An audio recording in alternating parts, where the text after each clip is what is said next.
Yes, Kenya. Tamu sana, yes. On Sunday evening, William Ruto left for a 4-day state visit to the United States of America. The trip has been generating a lot of political discussions because William Ruto chose to hire one of the most expensive planes in the world, abandoning the one he has always been using, Harambee One jet.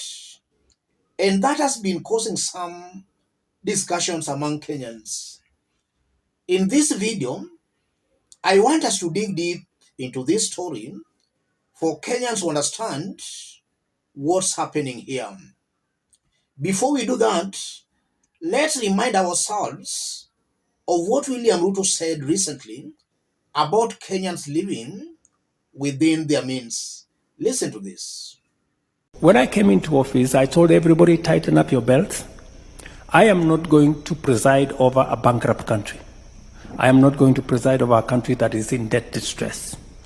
We have to cut our spending, and there is no free lunch.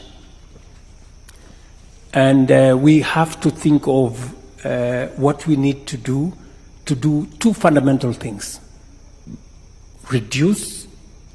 We cannot spend what we don't have. We have to begin to live within our means. Anytime William Ruto gets an opportunity, he always tells Kenyans to live within their means. Anytime he's pushed to the wall as to why he's overtaxing Kenyans, he always says that he'd rather tax Kenyans than to borrow money. But in actual sense, he's taxing Kenyans very heavily and also borrowing heavily. So in one way or the other, Kenyans are seeing William Ruto as preaching water but drinking wine. When it comes to him, he lives lavishly at the expense of taxpayers' money. But when it comes to the same taxpayers also living well, he tells them, live within your means. That has been William Ruto. Now let's get more details on the type of a plane he used to fly to the United States of America at the expense of the plane he normally uses. Listen to this. Safari hiyo itamgharimu mlipa ushuru takriban shilingi milioni 200 kwa safari za ndege peke yake, rais akiweka kando ndege yake aina ya Fokker 70ER na kuchukua jeti ya kibinafsi kutoka milki za Kiarabu inayolipiwa zaidi ya shilingi milioni 2 kwa kila saa kwenye safari hiyo. Mwanahabari wa masuala ya siasa Emmanuel To ana taarifa zaidi.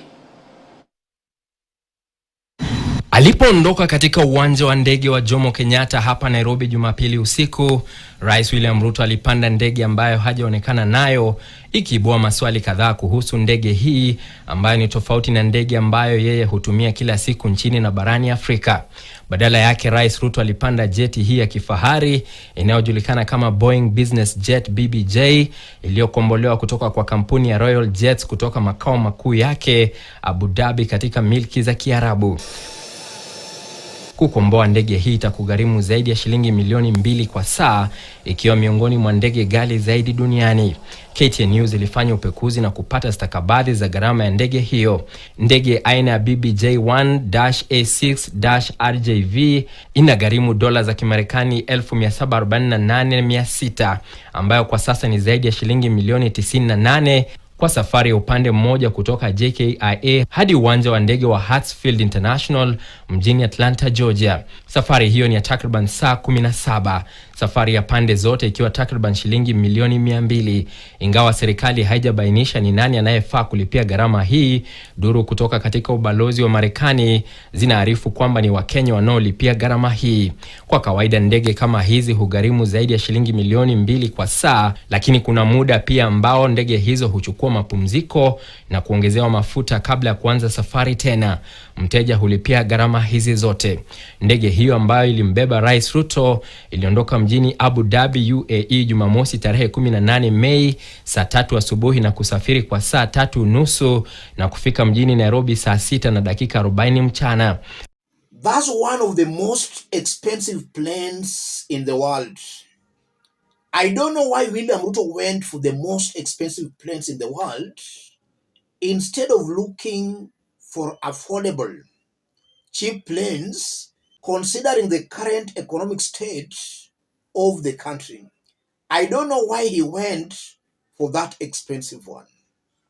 So in other words, just as I've explained, Ruto is preaching water, but himself drinking wine. Ruto loves luxury. Listen to this.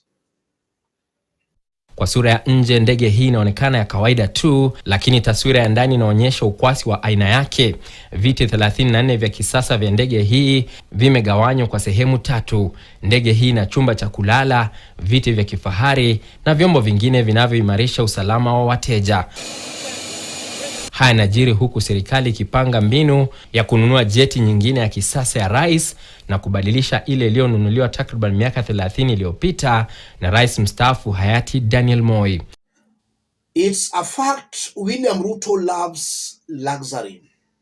So if he tells Kenyans to live within their means, he's just taking the political advantage of the ignorance among very many Kenyans. Some still believe him. While it's very clear William Ruto has not been honest, he has never been truthful with the Kenyans. I think that's something that is now not debatable. Ruto only loves himself and those close to him. He doesn't care what Kenyans are going through. And it's not only the plain issue. William Ruto is currently renovating State House at a tune of over 1 billion Kenya shillings. And he's doing all this at a time his government is pushing Kenyans on taxes. Kenyans are being taxed heavily. Everything is being taxed. If you tie the dots, you can see clearly the reasons as to why William Ruto is taxing Kenyans very heavily. He's taxing Kenyans so that he can have money to live lavishly. I think that's the reason as to why William Ruto has been pushing Kenyans hard on taxes. The irony of it all, in the about 2 years of William Ruto's presidency, his government has not initiated any single development projects. We've never seen his government launching or initiating any. In fact, what he has been doing is to launch Uhuru Kenyatta's projects. But now here you are seeing your president going for the most expensive planes in the world. I think Kenyans who gave William Ruto their votes in 2022 did Kenyans serious injustice. And this is why in this forum I always say that a section of the population, a section of the Kenyan population are still politically naive. They don't understand the attributes of a good leader. So they keep making blunders after every 5 years. And I won't be shocked to find the same Kenyans who voted for William Ruto making the same blunders come 2027. It's important for Kenyans to wake up, to understand they are getting a raw deal from a William Ruto's government. That's coming out very, very clearly. What do you think Kenya will gain from William Ruto's 4-day state visit to the United States of America? In my honest opinion, Kenya will get zero.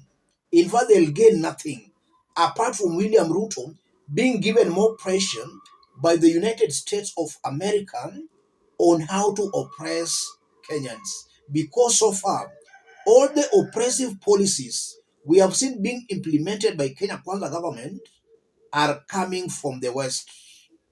So he has just been called again to the United States of America to be educated to be taught on how to implement more oppressive policies. That's the reason why Ruto is in the United States of America. Taxpayers' money being wasted there for no apparent reason. Let me stop it there, ladies and gentlemen. If you are watching us but you are not yet subscribed, subscribe, give the video a like. Those watching us outside Kenya, drop a comment, let us know from which part of the globe you are watching us from. God bless you, God bless Kenya.